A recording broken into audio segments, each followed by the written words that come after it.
Supermans. Yes. Well, if you want to start, we can start now. Okay. We'll just catch anybody else up that wants to be here. Since the crowd is as big as I kind of... Should we shut the doors? No one knows we're here, that's okay. I'm not going to do a big John introduction. Byrne. Whatever. Why are you so angry, Mr. Byrne? Because I'm related to Howard Chaykin. It's my cousin. Well, for 4 decades, our guest here has earned the reputation as not only one of the most talented creators in comics, but also one of the nicest. Boy, that's not true. We're going to take care of that rumor today. Your adaptation movie, Alien, was the first comic to ever grace the New York Times bestseller list. Since then, your most notable work includes Star Slammers, your premium property, Fantastic Four, Manhunter, Orion, X Factor, and what's the other one you worked on? You got the Hammer? I have no idea. This is a long time ago. I keep track of that stuff. Thor. Yeah. Mr. Walter Simonson. So you were part of the first generation of comic creators. Are we recording on this? Or is this going to blow up? It's going to be recorded. Oh, okay. Unless you go long. I just want to make sure. That's all right. You were part of the first generation of comic creators that actually grew up reading comics. That's probably right. What sparked your interest initially as a fan, and how that kind of lead you toward doing it professionally? Well, I really read comics initially as a kid. I had a younger brother. Our parents encouraged us to read. They didn't care what we read, whether it was comics or anything else. So we read comics. That's also one of the first places when you're a kid you could spend your own money and your parents might not know about it. So there was a certain subversion. Although comics back then are pretty innocent. Well, except for ECs, but I'm too young to have read the ECs when they were coming out. Those are pretty cool. But I ended up, I was a big Carl Barks fan. I read all the Walt Disney comics and stories. We actually had a subscription to that magazine. My folks let us get one. Didn't know Barks' name at the time, but both of us understood. You knew when the Good Duck Man was doing the comics, and it was everybody else doing the other stuff. So, and actually the Mickey stories in the back were pretty good too. So, loved that stuff as a kid. Read everything I could find. I mean, I just read all the comics. I wasn't especially wowed by, at the time, I think there were more genre comics than, I don't know than maybe there are now. Though now with independent comics, might not be so true. But back then, I'd be reading stuff like Sea Hunt and 77 Sunset Strip, which guys like Toth and Russ Manning were drawing. I was reading Little Iodine. I was reading Little Lulu, John Stanley's Little Lulu, which were brilliant. I was reading the Duck stuff. I was reading Cheyenne, which was a TV show Warner Brothers had back in the day. I was a big Lone Ranger fan. Tom Gill's work on the Lone Ranger. These are all names artists and writers I didn't know back then. I found out later. Became a huge Turok Son of Stone fan. I would love to draw a Turok Son of Stone story sometime.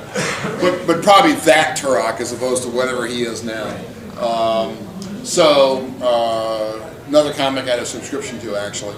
So I just read, everything really. Classics Illustrated. I've told this story elsewhere, so I'm no longer embarrassed to tell it. But when I was, I kind of got classics as I found them. I loved the Three Musketeers, which is they redid it in the mid-50s. They redid a bunch of the old ones in the mid-50s. George Evans redrew it. And at that time, George's drawing, I think it's some of the peak of his career. It's beautifully lyrical. It's all brushwork. The artwork's like this big. It's twice up. It's a nice adaptation of the book. Beautifully done. But one of the comics I got back then was Frankenstein, an adaptation of Mary Shelley's Frankenstein. I can't give you the name. I keep forgetting the name of the artist. I found out, if you look on the web, you can find it's a man and a woman. A woman inked it. The guy's 3 names. I don't remember any more about it than that. He did a lot of comics, but not a lot that I've seen. And I don't think he's had a whole career. No, I'm not really sure. But he did a lot of comics. Very strange drawing. I'm not sure it would be regarded as like great draftsmanship, but it's very disturbing drawing, which of course for Frankenstein is completely appropriate. I don't know now if you would do this for an audience of your age, but there were things in Frankenstein, in the book, if you read it, where about 5 or 6 people get killed, and one of them is a young girl that's a nurse, not babysitter is the wrong word, but looked after her, had a charge, a young boy, it was her charge. and she was responsible for the child, and the monster comes across the child and by accident kills him. Doesn't do it deliberately. The girl, whose name I think is Justine, been a long time, is accused of murdering the child and is eventually convicted and hanged. So her death, like that of the child, well, is indirectly, the monster is indirectly responsible for it. And in the comic book, they just show that stuff. They don't soft pedal it. I mean, they don't over dramatize it. But the girl's shown hanging there, as I remember, and the monster's strangling the boy. Again, not meaning to. I don't know if you'd get that now in a comic exactly. I didn't think much of it at the time. I mean, I did, as I will explain in a minute. But it was very straightforward, unsensational storytelling. That comic, part of it is the drawing. There were side shots. One of Victor Frankenstein lying sideways, and he passed out from brain fever, where his head was at least as wide as it was tall. And it was really creepy. And I don't know that the guy did it, I'm going to make this head twice as wide as this tall, just because it's creepy. It's just the way he drew. And it was so disturbing that eventually, that whole comic was disturbing. Eventually I took it, I burned it in my parents' fireplace. I put it in the fireplace and I burned it, and I used the poker to push the pages apart so they would each all burn. Because those stacked paper like that doesn't always burn thoroughly. So I would keep that a secret, but I guess we're being videotaped and stuff, so what the hell. I've told that story elsewhere. But I have since gone back and bought the comic again.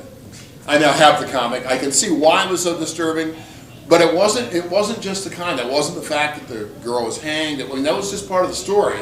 And it's a grim story, really. And you can see what the story is about. Again, it's a nice adaptation of the book.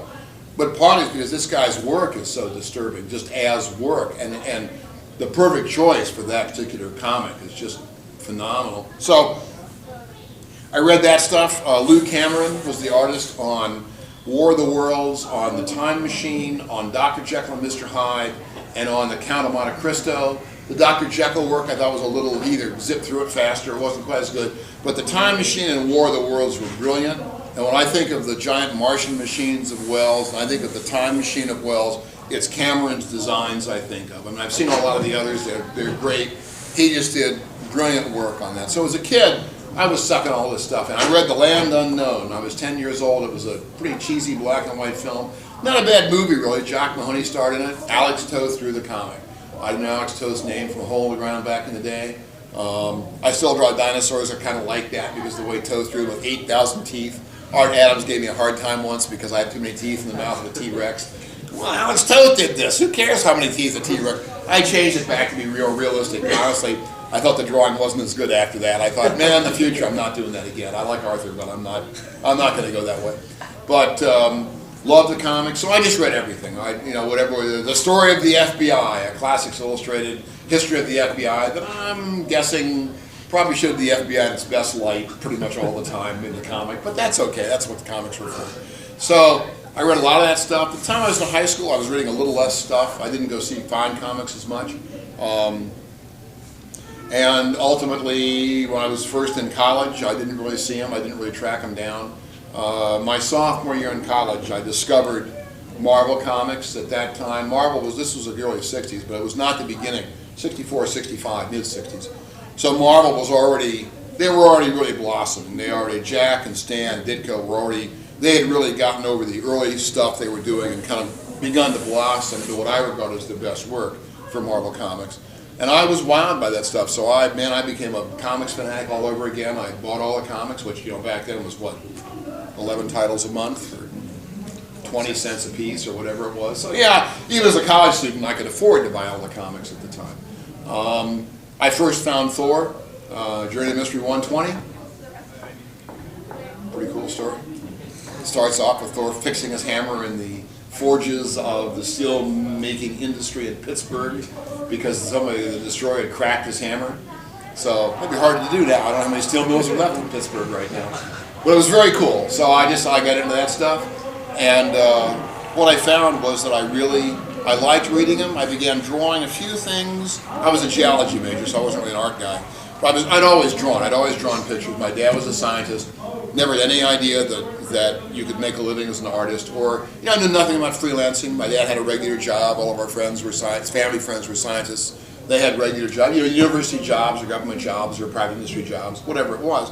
But the idea of being a freelancer where you were really out on your own, kind of job to job, just no idea about that. And my dad didn't either. But he and my mom were always supportive of my kind of change in direction from science into art. And so when I began drawing, I did a 4-page Doctor Strange that I drew. It was from Ditko's very last issue. It was Dormammu versus Eternity. I thought at the time it was too damn short. This is Dormammu and Eternity, for God's sakes. This should be a long comic book. It's like a half a comic because it's back in Strange Tales. And I thought it should be longer. So from a certain point in the comic on, I drew my own version. I said, okay, from this point on, I'm drawing what should have happened instead of what did happen. I got about 4 pages into it, and there was a lot of work. So I kind of ran out of gas after a while. Shorter than what Ditko did. I didn't have the energy Ditko had, not a surprise. But that was my first real attempt, almost, to do a comic where I wrote dialogue. I posted a page on I have a Facebook page called the official Walter Simonson page, which is a group page. Anybody can sign up. It's my website if you want. I keep track of it. I've got dozens of galleries there with hundreds of pictures. One of the pictures I think from that job is there somewhere.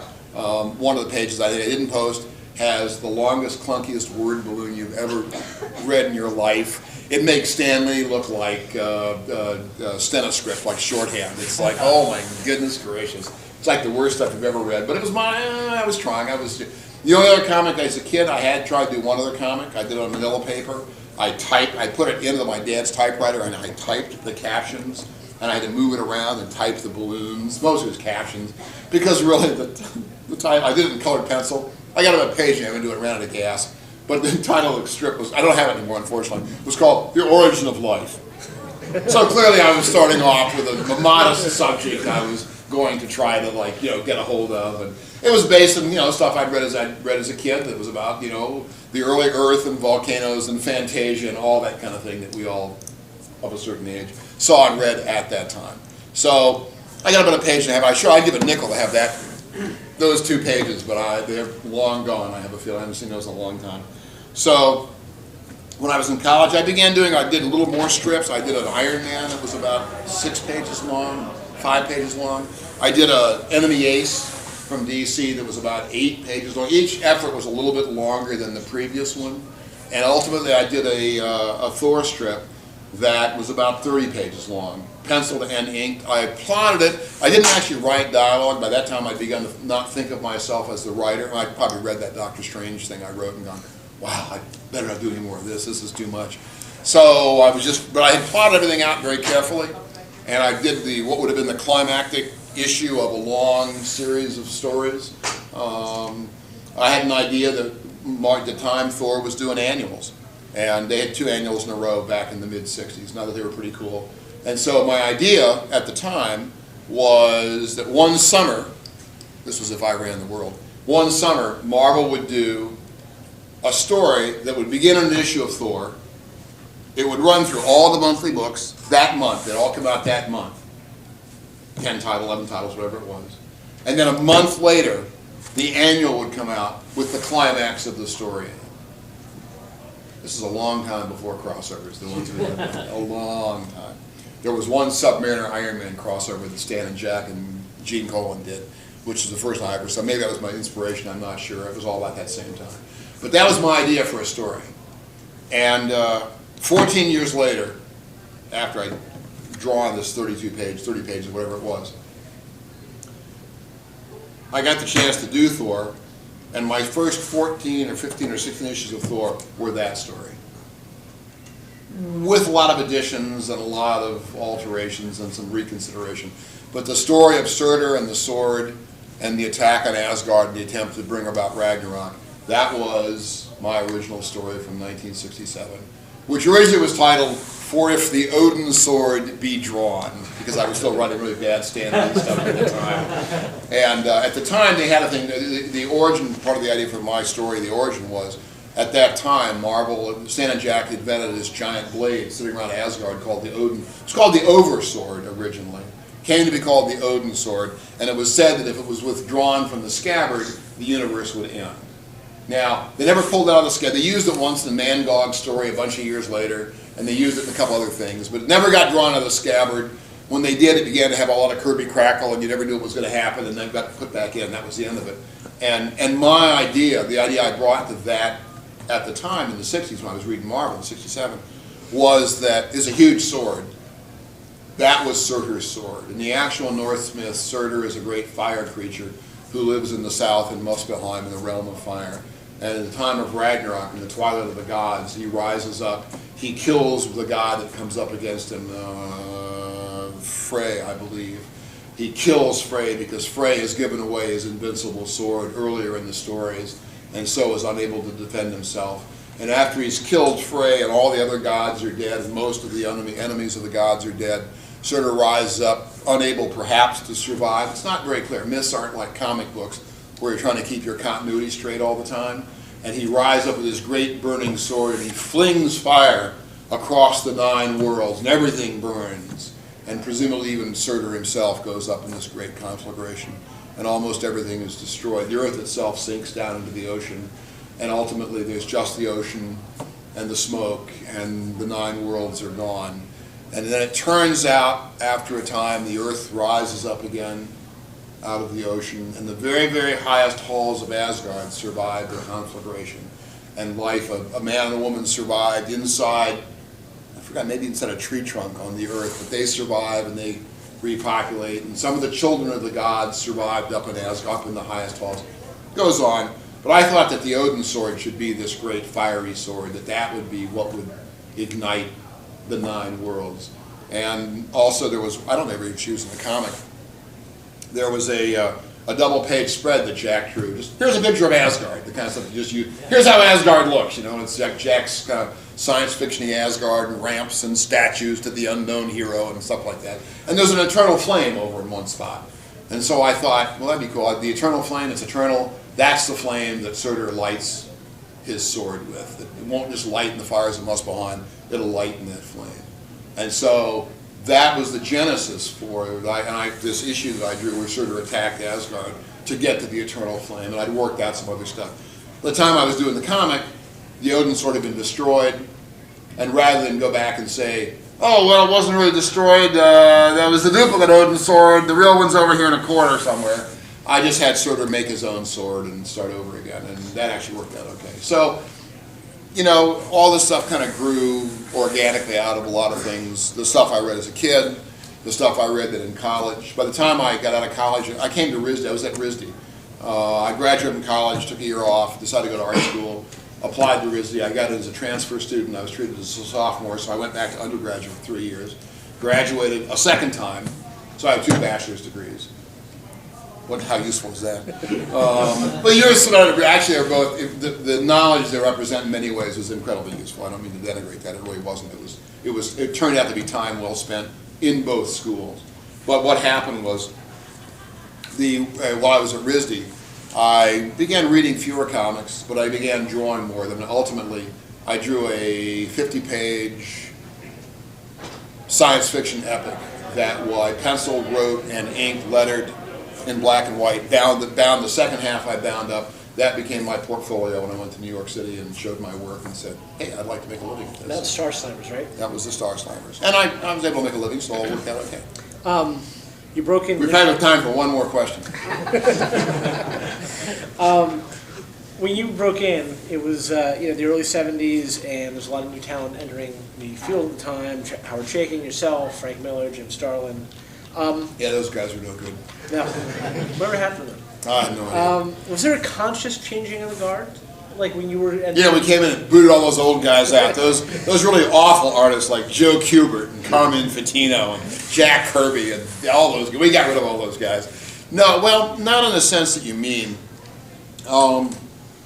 It was like a palpable energy that like this is what new people are bringing in. All I really could say about that is that all the guys I came in with, I mean, Frank was a little bit later than there was about a 5-year period, 6 years maybe, from 67 to about 72, which kind of began with guys like Bernie Wrightson and Michael Kaluta, guys like that. Neil's a little early. Neil and Archie Goodwin and Denny came in a little earlier then what I regard comes that the wave of younger guys. They're about, I don't know about Denny and Neil. Archie was 10 years older than I was, I think. So he'd gotten in a little. Roy Thomas. There were the individual guys that got into the business in the 60s, in the early to mid 60s. But then somewhere 67, 68, I think Bernie's first job I ever saw in comics was Nightmaster in one of the showcases. I don't know, that's got to be about 68. Michael came in somewhere in that point. Jeff Jones drew a few comics, didn't stand comics, but he drew a few comics right in there. And then there was kind of a wave of guys that were the Starlins and Milgrams and Len Wein, Mark Wolfman, writers, Steve Englehart, Mike Plug, me, bunch of guys right in there. A couple of years later, Terry Austin got in, and then a few years later. Then from that point on, there were new guys kind of beginning to come in on a kind of a regular basis. But there was this kind of wave at the end of the 60s and the early 70s that I kind of at least regard myself as maybe one of the last of that bunch of guys to get in. I don't know, we felt that we were bringing something new to the business. A lot of us did think the business was a dying business, and that comics that in 10 years were going to be dead. At that time, comic book sales were dropping a little bit every month. They were only sold through the newsstands. Newsstand sales were tailing off some. It was hard to get them on the newsstands. Partly, comics were 25 cents and then 30, 40, 60, a dollar, whatever they were. But on a newsstand, and this is my understanding of the situation, if they've got a copy of Playboy or a copy of Newsweek or a copy of whatever it is, the newsstand guy sells that. He makes more money on a copy of Playboy or a copy than you do, higher cover price, so he gets a little bigger slice. Well, a comic doesn't take up much less room on a newsstand. So in a limited space, like in a New York City newsstand, you really have limited space to put stuff up. You're not putting up things that aren't making you quite as much money if you can avoid it. So there was always this struggle to have comic book prices high enough to make it worth a magazine dealer's time to carry versus how much can the audience afford. It's just, it's the same. It's the pricing fight capitalism involves in every day. Is involved with every day. That's just how it works. So comic book sales were trailing off. I think at the time they would print. Let's say you print 100,000. Maybe a good sale you might sell 30,000, 70,000 be trashed, that's a lot of waste. Sure. But that's kind of the way the system worked. Ultimately, the direct market guy named Phil Suling kind of became important, began working out a way to get comics to comic shops that were kind of beginning to form, especially shops that dealt with a clientele that knew what they wanted to get and couldn't find it maybe elsewhere. All this stuff kind of began happening in the mid-70s, I would have said, I guess probably 75, somewhere in there. There were comic conventions starting to happen. I think I went to my first convention maybe in 71 down in Washington. There were a few others, and then Phil had conventions here in New York. Oh, yeah, I'm not in New York right now, but in New York where I live. So all that stuff kind of began coming together. An audience began to form that was like this, that knew each other or that knew they shared an interest and you could find stuff. So it all kind of happened, and that made a big difference. The pricing model, the business model for direct market comics was different from that from newsstands. Partly because comic shops, they bought comics on a non-returnable basis, and what that meant was that if you were a printer or a company, you knew in advance you had to print X number of comics and they were sold. The deal to do that was that you gave a comic shop a better price break than a newsstand got on the individual copies, and so you worked out a business model that way. Ultimately what it meant was comics didn't die. All of us thought they were going to croak. They did not die. I mean, we all thought in 10 years, we just got into business, we just loved comics. All the guys I got into business with, we got into, we loved doing comics. We wanted to be part of the business. And many of us, Jake and I had this discussion many times, we wanted to be in comics before they croaked. After they croaked, we'd have to go out and find real jobs. But right now, while they're going, we're going to do it. And all of us, I mean, we admired and revered guys like Kubert and guys like Infantino and guys like Toth, who were still doing comics at the time, and Kirby, Ditko, all the guys that were the professionals that were, ahead of us and in many ways our mentors, if not directly. We knew their work, we knew what they did. We were delighted by it. We were delighted to be in the same business. I don't think any of us thought of us, none of us thought of ourselves, we'll be replacing these guys, or we'll be taking over, or we'll be adding. We just got in and began doing stuff.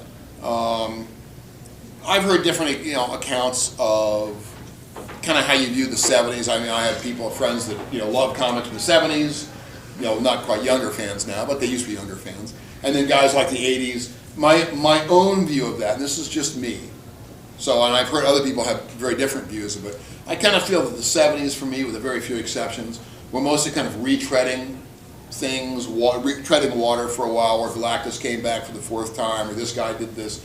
And my view of that, and I don't know if this is true, I haven't done any research, I'm just inventing this stuff as I go along, but my view of it is that in the 70s particularly, it became more obvious that guys who had done comics and done very creative work and done wonderful work, well, of course you didn't own any of the work when you were done. Now, we all knew that going in, so I'm not pissed about the business in that we're all grown-ups, you know what the deal is. If you don't want to do this deal, then don't do the deal.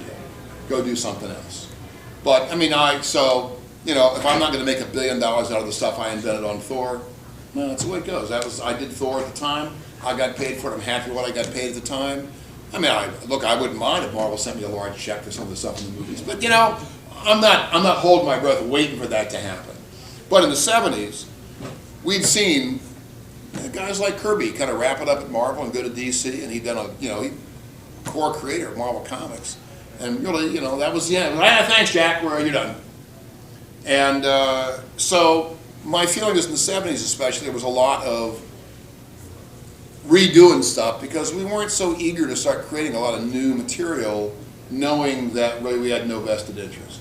Now that's my feeling. I don't know about anybody, speak for no one else on that. That's how I view a lot of it. Obviously you had Shang-Chi, Master of Kung Fu, some beautiful work, some beautiful new stuff that did come out. But my feeling of the 70s in general is that's kind of how it was. I feel that situation changed in the early 80s because around 82 or so, comic books began giving royalties on stuff.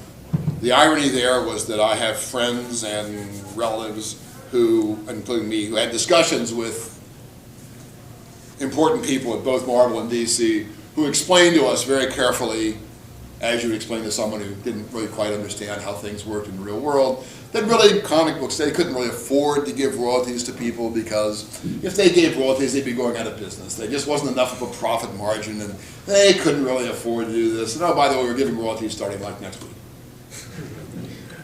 And they didn't go out of business. So I don't think we're being lied to especially. I mean, after all, if you're on that side of the desk, your responsibility is to your company. So, and maybe they believed it. I don't really know. I don't know how that all worked out. But what did happen was DC, how did this work out? DC, I think, was the first company that I think they offered royalties in the, maybe say 82. And I don't think I'll mind my using his name, but in 82, I ended up, my wife ended up as the editor. I claimed no nepotism. I'm so brilliant, I would have been chosen anyway. But there was an X-Men versus the Teen Titans comic that came out in 82. Chris Claremont wrote it. Terry Austin inked it. Glennis, probably, I'm sure still Ween at the time. Glennis colored it. Tom Orzechowski inked it. Lettered it. And before that book came out, before we were really doing it, we thought it would, we, Chris and Terry, we all thought it would probably sell fairly well. That was our guess. And so we went and we talked to Shooter.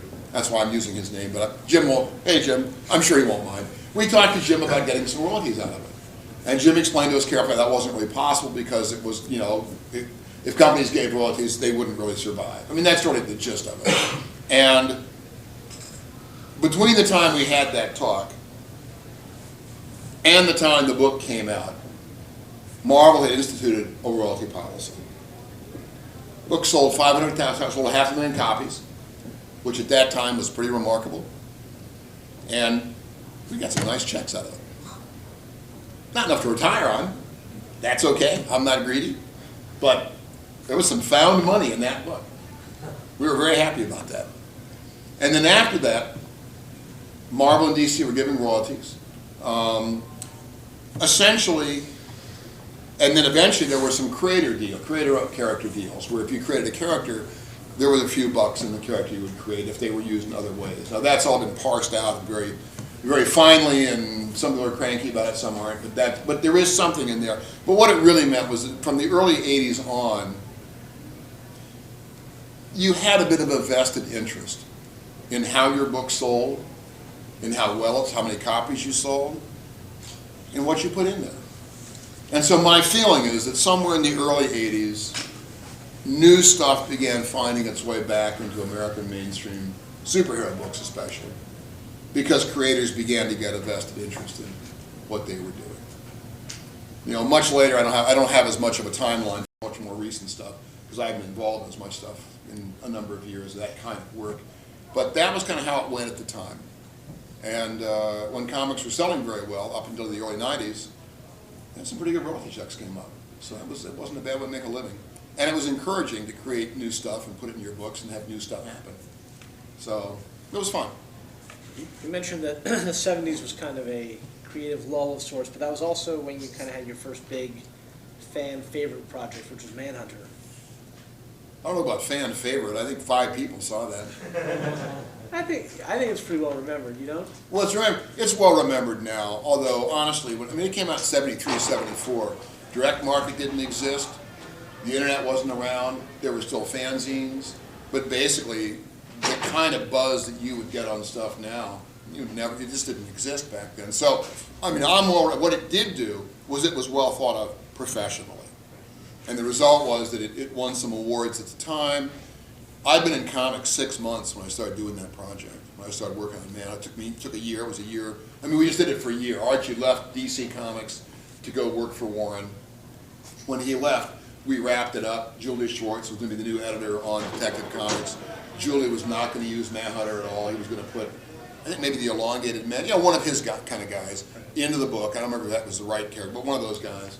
And Archie and I decided, we decided that rather than just let the character languish, we would go ahead and wrap the whole story up and just do a complete unit. Now we didn't start that with chapter 1 with that idea, but chapter 5 is where we knew he was leaving the company and they weren't going to do Manhunter beyond that. So we wrapped up, I think the last issue we were doing, I was going down to Warren to trade pages with Archie and get the script from him and stuff like that, because he was already at Warren by then. But we wrapped it up and it worked out pretty well. And so what did happen with that project is that because of it, after I'd been in comics a year and a half when that book wrapped up, I didn't have to tell editors who I was. I didn't have to show them what my work was like. They knew who I was, and I was able to find work without a lot of difficulty at that point. So it was a huge break for me professionally. Again, in terms of fandom was much smaller and much more, and there were fewer ways to get information back and forth than there would be now. So it had its fans. I've met some of them. I met guys that read it back, and then I still signed the comics. It's very disconcerting to sign comic books where the paper's turned yellow and you're not dead yet. It's very odd. I'm not sure I'm crazy about that, but that's just the way it is. So, but it did kind of establish me professionally. In 1983, you took over the reins of Thor, which I think you pretty much regard as the most definitive run on the title after Stan and Jack. And then in your first issue, you really shook up the status quo by creating a character that was worthy enough to pick up the hammer, which is Ray Bill. How did this whole thing, how did you get on the title? And then can you talk a little about Bill and just working on Thor in general? Well, Mark Grunwald was the editor of the book at the time. Mark and I don't remember this for certain, but I'm sure this is how it worked out. I'm sure that we had talked, you just go to the office, you shoot the breeze, you hang out there. It was really, in a lot of ways, the companies operate as social clubs. And that was certainly true when I would know. Now, with the internet and FedEx and people living in lots of different places, that may not be as true as it was then. I'm sure a lot of young guys don't live in New York City. But at the time, you had to live in New York City to do comic books, or pretty darn close, because you had to go into the office. And the result was that by the early 80s, a lot of the editors were my age, or a shade younger, or a shade older, but we were all kind of the same social set. You'd go in, you'd hang out, you'd keep people from doing any work, and you'd shoot the breeze, and you'd just talk about stuff. And I'm sure Mark and I talked about my idea for doing Thor. I didn't come in and propose it, but I'm sure it came up in the conversations. And so, at some point, early 83, the end of 82, Mark got a hold of me and said, would you like to write and draw Thor? And now at the time, I had written 4 Battlestar Galacticas, a graphic novel, the Star Slammers graphic novel is about 60 pages, and 3 issues of Raiders of the Lost Ark. So 4, 7, 8, 9, 10, roughly the equivalent of 10 comic books was my writing career up to that point. Now, I've been drawing for about, in '83, for over 10 years, but that was my writing career. Well, you showed them. Well, it worked out okay. So basically, Mark asked if I wanted to do the book, and he said that I could do it with carte blanche, that I could really do whatever I wanted to do. He gave me a list, which I no longer have. I regret not having. I'd be really curious. It was about a page and a half typed up. Half dozen different ideas for Thor, none of which I really remember, except that one of them was killing the character, if I wanted to kill the character and kind of start fresh. But he said he didn't want me to do these ideas, but he wanted me to understand that anything I wanted to do was okay. So just go and do whatever you want to do. Now, I don't know, but now maybe I'd be more ruthless. I'm not sure I like Thor, I didn't want to kill him. But I did want to do stories that felt like they had not been told before. And that, a character at the time, Thor had been around 20 years. Hard to find stories that no one's done. So I thought about it, and I thought about the hammer, and the hammer has that inscription on it. Whosoever holds this hammer, if he be worthy, shall possess the power of Thor. And except for one issue where Loki held the hammer, because I think Stan Jack kind of forgot what the deal was. And he was kind of juiced with some extra power from the Norn Queen, so that meant he could pick it up. And I didn't believe that. Even when I read it, I went, nah, this isn't happening. This is a non-story. We're just going to ignore this story. But I thought it'd be kind of cool to do a story where someone pick up the hammer. And my starting point, I had several starting points. One of them was, pick up the hammer. B, book's been around 20 years. No one really has picked up the hammer. That means that nobody who's in the Marvel Universe at that time can pick up the hammer. Now, they haven't all literally tried, but between panels, I'm sure Captain America's over there going, when Thor's not looking. So that means nobody can do it. So I feel I'm completely free to invent my own character who would be able to pick up the hammer. And I would have to invent one. And I wanted a new guy anyway. I've got some stuff, I've done interviews on the web that really detail the creation of Bill in more detail, but the two things about him really are that at that time, there was no I lost my word. You had you didn't anticipate, not the right word, but something else in there, that any of your work was going to be reprinted. Basically, your stuff, expectation. None of your work, you did a monthly comic, it came out, it disappeared.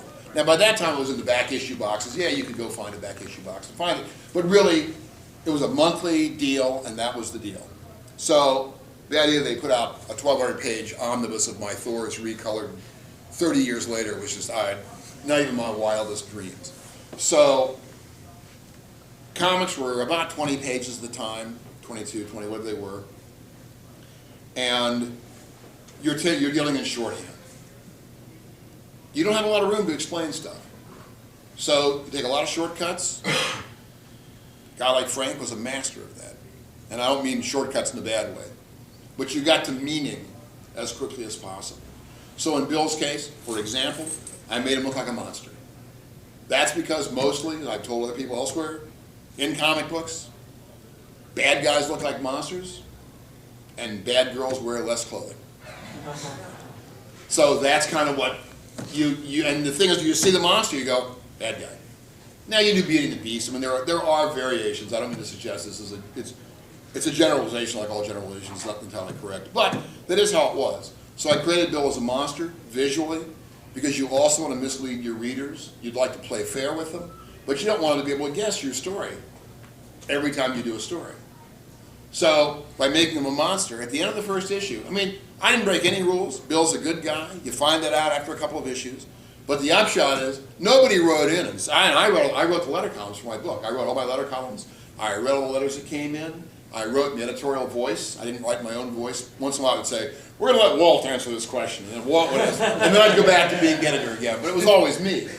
And so nobody wrote and said, oh, I bet Bill's really a good guy.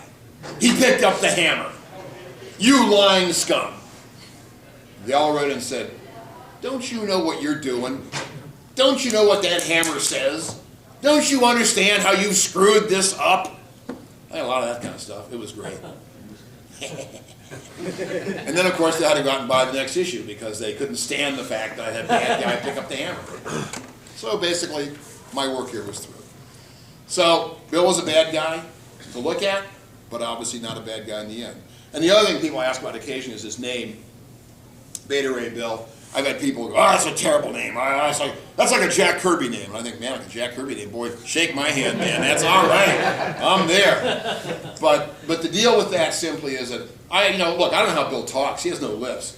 I got no idea what he, does he whistle for a language? I don't have any. It's a comic book. I don't have to worry about that stuff. But I'm guessing whatever his name is from whatever alien culture he's in, it doesn't sound like Beta Ray Bill. I'm guessing it doesn't sound like anything we could actually pronounce. But I read a lot of science fiction as a kid, a lot of science fiction as a young adult, a lot of old pulp science fiction. One of my favorite deals in that, and again, even a novel, you got to kind of get to it somehow. Guys have a little thing, I like this little cell phone of mine. I push this button here, and it translates every language, including ones that's never heard before. So when you're talking to me in Galactic, I can just talk right back to you, and it's not a problem. So my bet is that Beta Ray Bill is the best a language translator can come out with something in English that kind of sounds like whatever Bill's name is, really. And maybe even in meaning, but of course it's meaningless. Now, I used it because that's the justification for it. In real life, it's probably because I wanted a name that sounded like science fiction. One of my favorite parts, I was kind of guided in many ways by the Lee Kirby Thors, my favorite Thors. Especially issues 114 to about 139. I was guided by that. They did a lot of science fiction. Town of Nile, The Colonizers of Rigel, Ego Living Planet, a lot of pulp science fiction. A lot of that kind of stuff.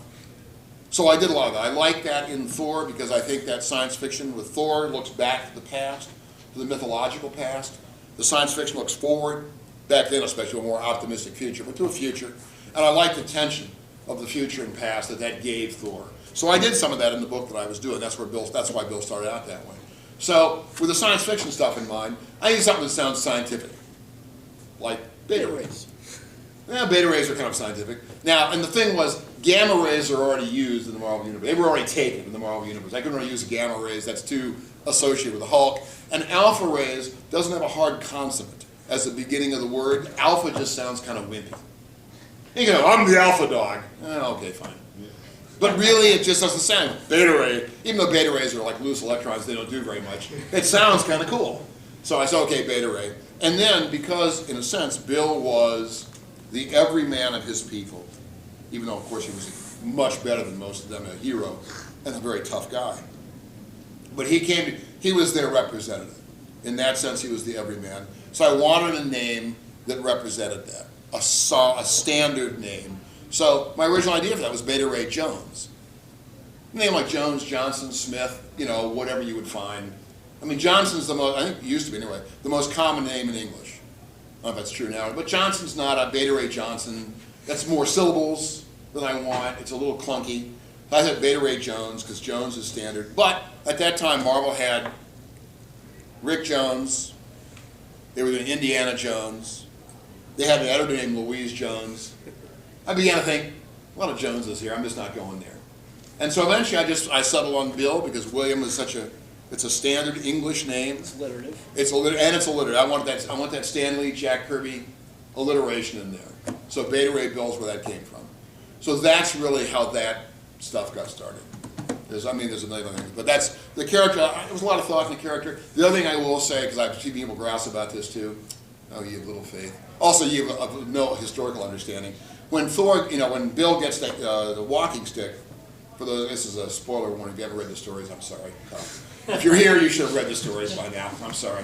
But he takes a walking stick as Bill, and he goes, bam! He's pissed off. He can't find the hammer because he's looking to beat up this guy. And the hammer, of course, the stick goes boom and turns into the hammer. He turns into Beta Ray Bill, and he's got all this kind of quasi-Thor outfits. Now, I didn't really mean to say exactly that the hammer is a tailor, or that the stick is a tailor. Wow, the stick fixes your clothes. That's really cool. But what that's really about is in a short form comic where you got 22 pages to go to tell your story. When that happens and Bill changes to that look, I don't have to have anybody stop and go, wow, he must have Thor's powers. No explanation. I don't have to explicate stuff. I don't have to waste any time. He goes, bam, he looks like that. Everybody reading that comic knows exactly what just happened. Even if you've never read Thor before, because that's the way Thor looked before in the comic, he looks like that in that panel. Boom, we're done. That's how I used to construct comics. I'm not trying to construct comics like that necessarily now. I still like monthly comics, I might still. But that's why that happens. It's so you understand, the reader understands instantly what that moment was about, without having to sit there and explain it. So that's, okay, I'm done. Okay. You gonna take any questions? You probably have a million left. I have but a million left. But sorry. Well, this one I really want to ask you, which is, you know, in your X-Men Teen Titans, you used Darkseid as a villain. Mm-hmm. You took over, you did a run of Orion. Mm-hmm. How big of an influence is Kirby on your work? Hard to underestimate it, really. He's a huge influence. He and both John Buscema both. Kirby probably more because it's more graphic and I'm more abstract. I'm kind of an abstract guy. But part of it is that everything that they did, every gesture had drama in it. It had power. It had energy. It wasn't just a guy kind of going, "I'll just pick up this phone." It was like, "Oh, pick up this phone." And there was a quality of drama in their work. And again, this is true, especially in short form comics, where the drama is just, the work is imbued with drama. Now, a lot of guys think of Kirby as power, and that's why I try to take from Jack. I try to figure out some way to put power in the work I did, because I have a lot of those same concerns. But Jack really, this is a story I was told. I don't know if it's true. Someone asked John Buscema once who he thought the best draftsman in comics was. And his answer was Jack Kirby. Now, there are those who would argue that John was a more beautiful draftsman. But he said Jack Kirby, and he was asked why. And he said because nobody communicated better in the comics medium than Jack Kirby. And for him, what draftsmanship was about really was communication and drawing. Now, I've added a lot in there, so I have no idea if that's exactly what John said, or if he said it at all, but I kind of agree with the idea. I think that's about right. And if you go back and look, for example, we all think of Jack as power, but you go back and look at the Mr. Miracle, Fourth World Mr. Miracle. There's an issue where Scott Free has to go back to Apocalypse to confront Granny Goodness. And when he does so, bumps into Kanto, Darkseid's assassin. Kanto is dressed in Renaissance, de Medici kind of clothes, little hat, rapier, kind of puffy sleeves, whatever he had on. Not that easy to put guys in those kind of costumes. Jack was clearly doing his homework. And B, when Kanto gestured, it was always these sweeping gallantry, chevalier gestures of the nobility of the time. There's a quality of it, even though it's dramatic. He's not standing around going, "Yeah, okay, Darkseid's that way," or "I'll get out of here." There is a gallant aspect to his body language. That's what Jack was doing. Darkseid doesn't walk like that. Thor doesn't walk like that. Captain America doesn't gesture that way. This is a guy that's in like 5 panels. Well, okay, maybe 20, but not a lot of panels. And Jack understands and brings that character to the individual figures, even the minor ones. So there's a lot I tried to take from Jack. I've learned enough. I don't have to go back and look. I would never look at Jack's work again. I've subsumed so much of it internally. I wouldn't have. Now, that doesn't mean I can go back and draw a perfect Jack Kirby Thor. I probably couldn't without going back and looking at a lot of reference. But there's a quality. Whatever I took from Jack, I learned, I internalized enormously. Probably the single biggest influence. Actually, 1 or 2 other guys that would be right up there. And you get to a certain point. It's like when you're a kid, you ask your favorite color. Oh, it's blue. When I'm asked my favorite color, I'm going, well, it kind of depends on the time of day and what the light's like, and is it sunset, and I've got a million answers. So, but Jack is certainly one of my completely major influences, and I just think a master of comics in a way that very few people are masters of comics. I wish I could ask you like 50 more questions, but I think we have time for like 1 question. We're going to get it out here. Is there another panel of 3? Yeah. Ooh, ask fast. I was wondering if you could share an anecdote or a memory of, or dismay, the Marvel bullpen, that idea. You touched on it a little bit of going in and wasting some time and falling over. Could you really just look across the room and share a storyline? Could something really just be? Oh, I'll tell you one. I mean, this actually isn't one of the bullpenners, but it happened in the bullpen, more or less. I mean, you went in there and just shot the breeze. I mean, you just walked down. You know, at the time, Marvel had offices, their editorial offices had glass walls. You could just walk. You see who was in there and who could bother. So you'd walk down, or guys would close their doors. So they didn't want to get bothered. And sometimes, I guess this is probably okay talking about the Michelle Marsh story. This is long enough afterwards. They won't see it. Mark Grunwald. Let me start over again. There was a newscaster in New York for many years named Michelle Marsh. She was a very pretty woman, kind of a wide jawline, neat looking. And at one point, whatever channel she was on, I think one of the local stations, 11 or 9, I don't remember. But they were doing a promotional thing for the news station. And so there were a bunch of posters of Michelle Marsh, just a face shot, and I think other newscasters as well. And they were all over the subway, and they're at the end of the cars, and they're here. So they were on, cardboard stock and printed in color. And Mark and his allies took as many of those as they could possibly find. And his entire office was completely covered in them, including below the fluorescent lights, but above the scrim that holds the plastic thing up. And on the desks, pasted in, handles were cut out, so they were taped, in the position on the desk.